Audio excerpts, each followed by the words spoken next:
Добрый день! Сегодня у нас печь камин Fairway Matisse. Мы первое видео снимаем об этой печке. Вот установили.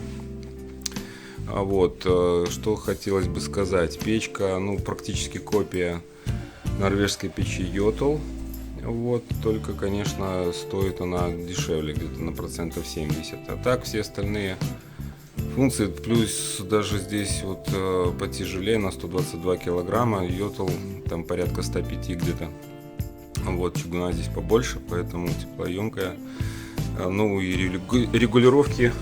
Сейчас я попробую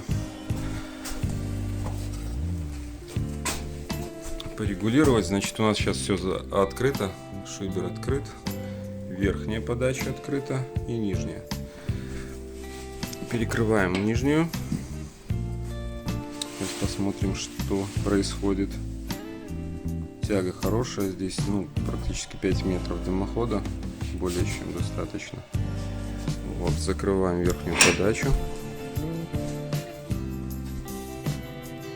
И несмотря на то, что чугунная печка, она очень герметичная, видите, то есть пами регулируется, подсос воздуха даже по шуму снизился значительно, практически прекратился. Шибер даже не будем трогать, пускай догорают. Первая закладка, чтобы прокалилась вся наша труба, печь.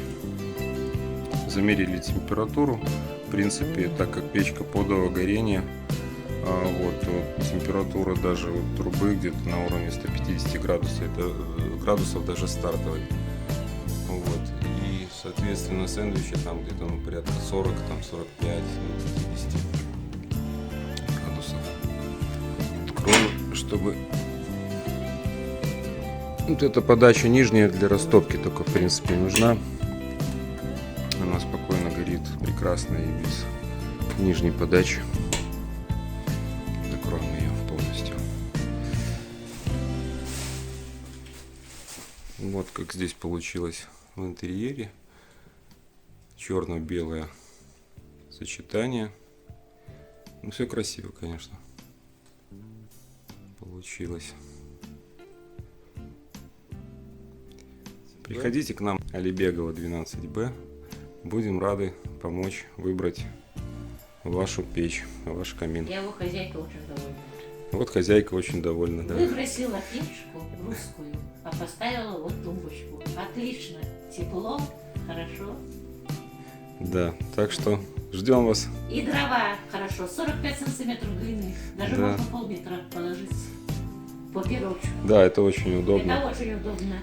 И опять же длительность горения будет побольше, потому что бревно такой величины будет гореть долго. Все, до скорого, приходите.